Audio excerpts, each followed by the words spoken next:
They say that the best stories are the ones that make you smile. With that in mind, let me tell you a story, a true story.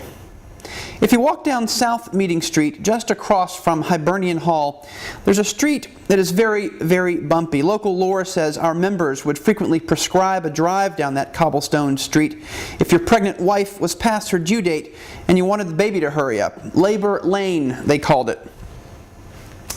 It was that street that came to mind when the Roper St. Francis Board of Directors filed into Medical Society headquarters for a meeting recently. There in the meeting room was a small table, and on that table a book. It was opened to page one of our minutes from 1789. I suppose it wasn't really the book that made me think about that street. It was the ink on its pages and how that ink brings together a story of a child and that bumpy street. Before there was a United States of America, a little boy was born in our city to a Scottish father and Bermudan mother. His years as a youth found his parents impressed with his intellect and disposition, and he showed an interest in science and medicine. He loved to learn, and he cared.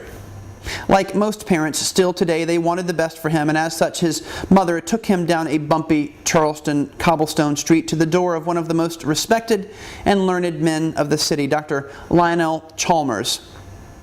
His home gave the name to the street, Chalmers Street.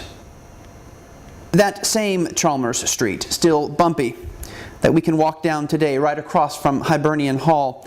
The boy excelled under Chalmers' tutelage and gained skill in pharmacy and medicine. It was under Chalmers' recommendation that the boy, now a young man, depart Charleston for Edinburgh, Scotland, for his medical degree. The young man's name was Tucker Harris. Harris returned to our city with a doctorate in medicine, a young Scottish wife, and a heart deeply thankful for all those persons who had supported him. Dr. Chalmers ceded his own practice to his former apprentice, who took over, grew it into his own, and took on the reputation as one of the most caring and competent physicians in the city. During our conflict with Great Britain, he served as a surgeon to the Continental Forces. Like his mentor, Dr. Chalmers, Harris's reputation spread throughout the colonies. After the war, there were calls to better organize, regulate, and collaborate amongst medical practitioners, and so it was then that a now middle-aged hand put ink to paper in a book of minutes on Christmas Eve, 1789. It was the hand of our Tucker Harris, first secretary on our first board of directors at our first meeting 227 years ago. We still have that book, and we can still look at that ink. That book, the little book sitting on that little table during the recent board meeting. Harris was later elected president at a meeting not much different than what we are doing here today. It was Harris that said at the close of his term, "May we at all times consider ourselves as a band of friends, attached to each other by those principles which laid the foundation of our institution, that instead of weakening the cord of our friendship, we may add to its tone by employing the same endeavors in our professional life to support and defend the welfare of this society, and by continuing to perpetuate the original intentions for which we became united." Dr. Harris's life was a deeply fulfilled one, serving our city with great skill. He was beloved by his colleagues and patients alike, but more than that, he was a man who was thankful. The two remaining earthly pieces of his life speak of that thanks.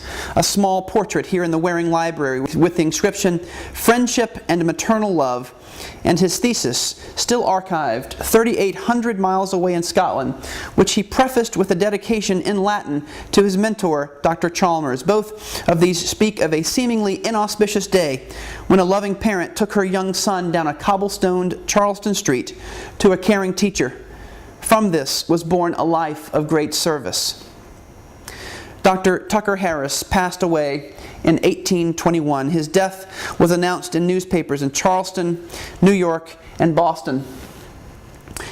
In its formal published remembrance of him, our Medical Society of South Carolina noted that this kind-hearted physician, who had attended to so many other births and deaths, palpated his own dwindling pulse at his wrist as he passed into eternity. This was a man thankful for a full life and for all those who made it so. They say that the best stories are the ones that make you smile. So the next time you are walking down South Meeting Street, turn at Hibernian Hall and stroll down the cobblestones of Chalmers Street. Smile and think of the little boy that loved to learn and care. And remember that the smallest of days can lead to the greatest of lives.